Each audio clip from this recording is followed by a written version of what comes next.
이사야 8장 1절로 8절까지입니다.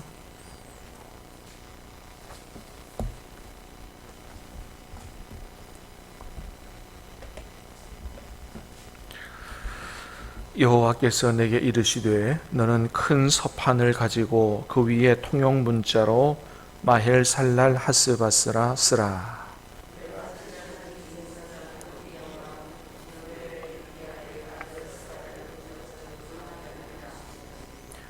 내가 내 아내를 가까이 하매 그가 임신하여 아들을 낳은지라. 여호와께서 내게 이르시되 그의 이름을 마헬살랄 하스바스라 하라.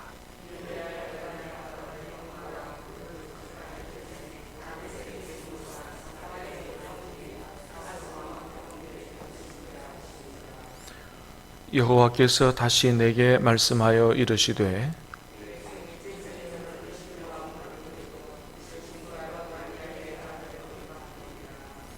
그러므로 주 내가 흉용하고 창일한 큰 하수 곧 아수르 왕과 그의 모든 위력으로 그들을 뒤덮을 것이라. 그 모든 골짜기에 차고 모든 언덕에 넘쳐 흘러 유다에 들어와서 가득하여 목에까지 미치리라. 임마누엘이여 그가 펴는 날개가 내 땅에 가득하리라 하셨느니라. 아멘. 자, 오늘 본문은 7장에서부터 시작된 시리아 에브라임 전쟁에 관한 말씀의 연속인데요. 하나님께서 또 하나의 징조를 주시면서까지 아하스와 남유다 백성들에게 계속해서 하나님을 믿고 의지할 것을 촉구하는 그런 말씀이 바로 오늘 말씀입니다. 자, 오늘 말씀에서 주는 징조는 마헬살랄 하스바스의 징조인데요. 자, 1절을 다시 봅니다. 1절 시작. 여호와께서 내게 이르시되 너는 큰 서판을 가지고 그 위에 통용 문자로 마헬살랄 하스바스라 쓰라. 아멘. 자, 하나님이 내게 이르시되 이사야에게 말씀하시는 거죠. 너는 큰 서판을 가지고 그 위에 통용 문자로라고 하는 말은 그 당시에 이제 쓰는 문자, 그러니까 누구나 다 알 수 있는 그런 글자로 마헬살랄 하스바스라고 쓰라. 자, 옆에 1번 이렇게 되어 있죠. 마헬살랄 하스바스가 뜻이 뭐예요? 맨 밑에 나눠주에 보니까 노락이 속한 그런 뜻이죠. 요게 이제 직역을 하면은 탈취물을 신속하게, 노량물을 재빠르게, 그런 뜻이라고 합니다. 마헬살랄 하스바스. 자, 신속하게 탈취하고 재빠르게 노량물을 취하는 이제 이런 얘기인데, 자, 이건 무슨 뜻이냐면은 7장부터 계속해서 똑같은 말씀을 하시는 거예요. 반복해서. 이 북이스라엘과 시리아, 남유다, 그러니까 시리아 에브라임이죠. 두 나라가 연합해서 남유다 너희들을 치러 내려오겠지만은 이 두 나라의 뜻이 이루어지지 못하고 연기나는 부직갱이 같이 결국 두 나라가 멸망하게 될 거다. 그러니 너무 염려하지 말고 하나님 나를 의지하라. 굳게 믿어라. 굳게 믿지 아니하면 굳게 서지 못할 거다. 하나님 의지하라고 이제 그렇게 말씀하시면서 징조를 주겠다. 그죠? 그래서 우리가 어제 본 것처럼 어디서든지 네가 징조를 구해라. 그랬더니 아하스가 뭐라 그랬다고요? 징조를 구하지 않겠다고. 이런 참 어리석은 사람이 어디 있습니까? 자, 그래서 이게 이제 이 두 나라가 신속하게 멸망할 거다 이런 얘기예요. 그래서 마헬살랄 하스바스라고 쓰라. 누구나 다 볼 수 있는, 이해할 수 있는 문자로 이렇게 쓰면 그게 바로 하나님이 말씀하신 두 나라가 너희를 침략하러 내려오지만 신속하게 멸망하게 될 거다. 그래서 어제 본 말씀대로 뭐예요? 임마누엘이라고 하는 아이가 태어나게 될 텐데 그 아이가 나쁜 것과 좋은 것을 분별할 줄을 알 때쯤에 두 나라가 멸망하는 것을 보게 될 거다. 그런 말씀이죠. 자, 그런데 이제 이런 그 하나님께서 그 뜻을 이 두 나라가 멸망하게 될 것이다라고 하는 이것을 아주 분명하게 보여주고 믿도록 하기 위해서 하나님이 7장 앞에서부터 보면 몇 차례 반복해서 말씀하시는 걸 보게 돼요. 그러니까 제일 먼저는 이사야의 장남, 하나님이 그래요. 이사야, 너는 네 아들, 그때는 하나밖에 없었죠. 아들이 스알야숲.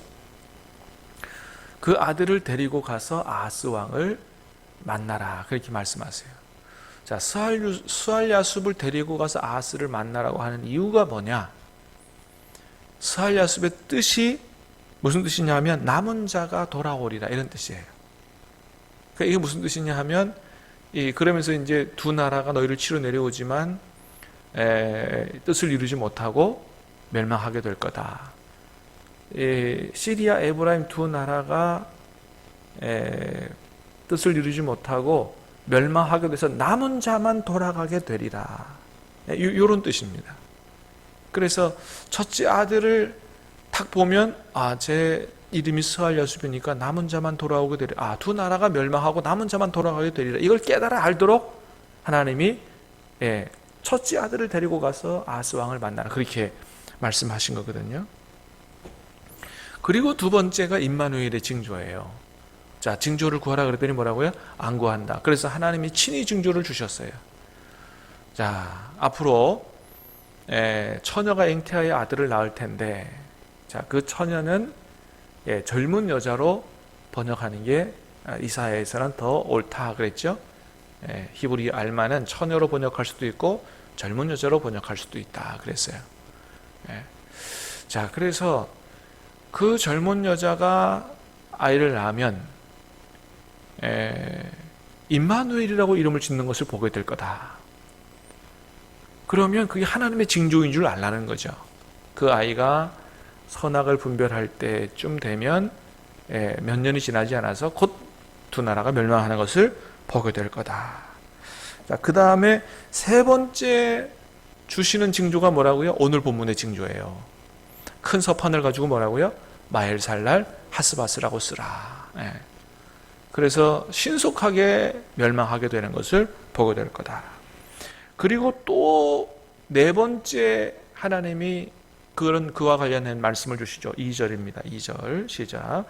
내가 진실한 증인 제사장 우리야와 예베리야의 아들 스가랴를 불러 증언하게 하리라 하시더니, 그래서 네 번째는 이렇게 서판 가지고 마헬살라 하스바스라고 쓴 것을 넘어서도 하나님이 진실한 증인 2명 불러서 증언하게 하시겠다는 거예요. 진실한 증인 제사장 우리야와 예베레기야의 아들 스가랴를 불러서 증언하게 하리라. 그 당시에 증언이 진실됨을 입증하려면 최소한 2명이 있어야 되거든요. 근데 그 2명도 누가 불러 세운다고요?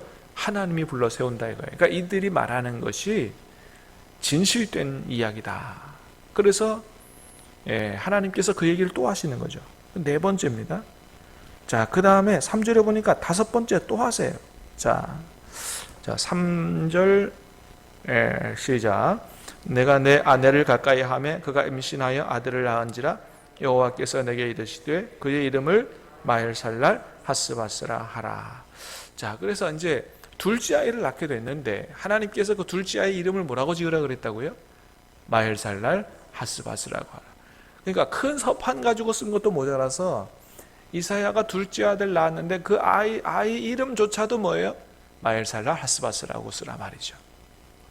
그래서 그런 것을 보면서 계속해서 뭐예요? 너희를 치러 내려오는 두 나라가 신속하게 멸망하게 될 것이라는 얘기는 계속해서 반복하시는 거예요. 자, 4절에 그 마헬살랄 하스바스라고 하는 그렇게 이름 지은 것에 대한 이유를 말씀하시죠. 시작. 이는 이 아이가 내 아빠 내 엄마라 부를 줄 알기 전에 해물과 사마리아의 노량물이 아수르 왕 앞에 옮겨질 것임이라 하시니라. 그 내용이 분명하잖아요. 그죠? 그러니까 이 아이가 내 아빠, 내 엄마, 그러니까 엄마, 아빠라고 부르기 전에 망한다. 그러니까 이거 몇 살 안 되는 거죠. 엄마, 아빠, 뭐 돌 조금 지나면 다 누구나 하지 않습니까? 그렇습니다. 그러니까 여러분 이제 오늘 말씀에서 보면 하나님은 몇 번에 걸쳐서 하나님의 뜻과 계획을 계속해서 말씀해 주시는 걸 보게 됩니다. 그러니까 여러분 우리 하나님이 어떤 하나님이냐? 바로 이런 하나님이다라고 하는 거예요. 하나님께서 우리에게 하나님의 뜻을 알려주실 때, 하나님 계획을 알려주실 때 한 번 말씀하고 땡 하시는 하나님이 아니고 정말 우리가 믿을 수 있도록 몇 번이고 반복해서 말씀해 주시는 하나님이다라고 하는 거예요. 할렐루야. 여러분 하나님께서 여러분에게도 여러분이 꼭 깨달아 알 수 있는 알길 원하는 하나님의 뜻과 계획이 있다면 계속해서 반복해서 말씀해 주시는 하나님이신 줄로 믿으시길 바랍니다.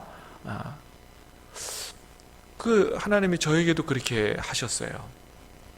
제가 예전에도 한번 말씀을 드렸던 것 같은데 에스라 성경대학원 대학교를 가게 된 이제 이유가 그런 거예요.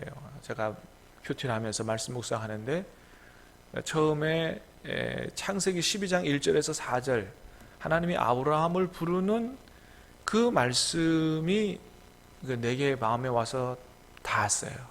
말씀이 임한 거죠. 내가 너를 모든 족속의 복이 되게 하겠다라고 말씀하시면서 하나님이 아브라함을 향해서 가졌던 위대한 계획을 말씀하시고 4절에 보니까 무슨 말씀이 있었냐면 이에 아브라함이 하나님의 말씀을 따라갔고 그렇게 되어 있었습니다. 이 말씀이 와서 탁 마음에 닿았어요. 그리고서 그 말씀에서 제 마음속에 들려주는 하나님의 음성은 뭐였냐면 너는 하나님의 말씀을 따라가라 이 말씀이었습니다. 그러니까 하나님께서 아무리 위대한 계획을 가지고 계셔도 네가 하나님의 말씀을 따라가지 않으면 아무 소용없다는 거예요. 하나님의 계획이 선한 계획이 내게 이루어지기 위해서는 아브라함처럼 하나님의 말씀을 따라가야 한다. 이 말씀이 제게 주신 말씀이었습니다. 그래서 내가 하나님의 말씀을 가르치는 사람으로서 먼저는 하나님의 말씀에 대해서 통달을 해야 되겠구나. 그래서 어디 가면 하나님의 말씀을 제일 잘 배울 수 있을까? 우리나라에서 다 찾아봤어요. 근데 이 하나님의 말씀을 이렇게 아주 정말 통달하도록 가르치는 데는 찾을 수가 없어서 이 해외까지 찾아보니까 찾게 된 데가 이제 런던 바이블 칼리지입니다. 영국에 있는 런던 바이블 칼리지. 그 아주 유명한 학교인데, 근데 제 그때 사정과 형편으로는 런던 바이블 칼리지를 가기가 어려워서 조금 이렇게 낙심하고 있는 그때 다른 친구 목사님을 통해서 에스라 성경대학원 대학교가 있다는 것을 알게 됐어요. 나중에 다 알아보니까 이 학교가 런던 바이블 칼리지를 벤치마킹해서 만든 학교더라고요. 그래서 런던 바이블 칼리지는 대학원인데도 불구하고 매일 2시간 강의를 듣고 8시간 자기 연구를 하고 하는 이런 학교가 런던 바이블 칼리지인데, 이 학교는 3시간 자기 강의를 듣고 매일 3시간 강의를 듣고 7시간 자기 연구를 하는 이런 학교였어요.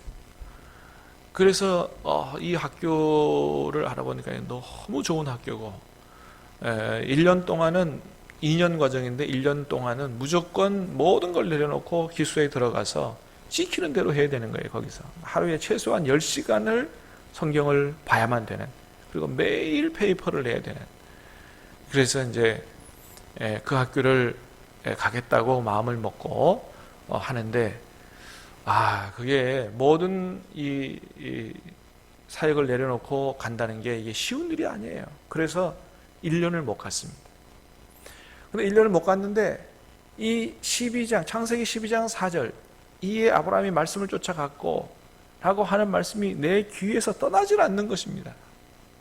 계속해서 내 귀와 마음 속에 이 말씀이 계속 들려오는 거예요. 그리고 1년 후쯤에 또다시 하나님이 다윗과 골리앗에 싸우는 사무엘상 17장 말씀을 주시면서 또 그 말씀을 묵상하는데 하나님이 저에게 권 목사야, 너는 무엇을 가지고 이기려고 하느냐, 이 말씀을 주시는 거예요. 다윗이 골리앗을 이겼잖아요. 무기로 이긴 게 아니고 하나님의 이름으로 물맷돌로 이겼는데 너는 뭘 가지고 이기려고 하느냐. 근데 그 말씀이 제게 뭘 가지고, 무엇 때문에 그렇게 말씀하시는지가 깨달아졌어요. 하나님의 말씀을 공부하러 가도록 말씀도 하셨고 학교도 다 알게 하셨는데 제가 믿음으로 그것을 이기지 못하는 그것을 하나님이 지적하신 거죠. 그러면서 하나님 하신 말씀이 너는 뭐 하는 사람이냐. 네, 목사죠. 목사는 돈 가지고 사는 사람이냐, 믿음 가지고 사는 사람이냐. 믿음 가지고 사는 사람이죠. 그런데 왜 너는 나를 못 믿느냐. 이런 말씀을 주시면서 제가 목사지만 믿음으로 살자고 설교하는 사람이지만 정작 하나님을 전적으로 믿지 못하는 이런 제 자신을 보게 하고 하나님을 회개하게 하고, 정말 이번에는 내가 모든 게 넉넉히 준비되어 있지 않지만 전적으로 하나님을 믿겠습니다라고 내가 하나님 앞에 약속하고 순종했을 때 하나님께서 뭐라고 말씀하셨냐 하면, 네가 나를 믿으면 내가 너를 다윗이 골리앗을 이긴 것처럼 이기게 하는 승리 역사를 보게 될 거다.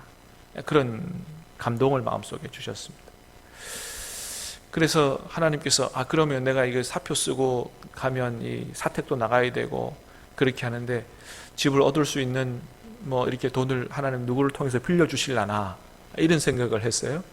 왜냐하면 가서 공부하러, 일주일 내내 가서 공부하러 간다고 하는 부목사를 누가 계속해서 사택도 쓰게 하고 누가 월급도 계속 주고 어떤 교회가 그렇게 하겠어요. 그런데 나중에 다 최종 결정하고 목사님께 가서 그 말씀을 학교 공부하러 가겠다고 말씀을 드렸는데 세상에 사표 쓰지 않고도 공부할 수 있도록 허락해 주시겠다고 하는 그런 말씀을 주시는 거예요. 그러니까 어떻게 먹고 사나, 어떻게 살아가나, 가족들은 어떻게, 이런 걱정을 하나도 안 하도록 그저 완전히 한 번에 해결해 주시는 그런 역사를 보게 되고, 그래서 사표를 쓰지 않고도 우리 가족들이 다른 데 이사 가지 않고도 그 집에 계속 살면서 월급도 받아가면서 일주일에 한 번 가서 사역하면서 공부할 수 있도록 교회에서 배려해 주는 놀라운 역사가 일어나게 된 것입니다. 할렐루야. 여러분, 하나님께서 이렇게 우리를 향한 축복의 말씀을 주실 때 반복해서 말씀하시는 하나님이다. 그래서 우리가 참 연약하고 어리석어 잘 믿지 못하지만 어떻게 해요? 믿을 수 있도록 우리를 믿음에 세우시는 그런 하나님이신데, 오늘 이 아침도 기도하시면서 또 말씀을 들으시면서 우리에게 말씀하시는 살아계신 하나님의 음성을 듣게 되기를 주님의 이름으로 축복합니다. 기도하겠습니다. 은혜로우신 주님 감사합니다. 오늘 이 아침에도 우리 하나님은 우리에게 참으로 반복해서 말씀하시고 우리가 하나님 말씀 위에 설 수 있도록, 믿을 수 있도록 말씀하시고 역사하시는 하나님이신 것을 깨닫게 하시오니 감사합니다. 아버지 하나님, 우리가 성경책에서 보는 하나님, 또 신학적 이론, 성경적 이론에만 얽매여 있는 그런 믿음이 아니고 오늘도 살아계셔서 우리를 만나주시고 말씀해 주시는 하나님을 체험하고 믿고 교제하고 동행하는 하나님, 그런 믿음을 가질 수 있도록 도와주시옵소서. 오늘 이 아침에 잔잔하게 우리의 마음속에 세미한 음성으로 말씀하신 하나님의 음성을 분명히 분별하고 들을 수 있도록 은혜 베풀어 주시옵기를 원하옵고, 말씀에 순종해 살아가는 우리가 될 수 있도록 도와주시옵소서. 예수님의 이름으로 기도하옵나이다. 아멘.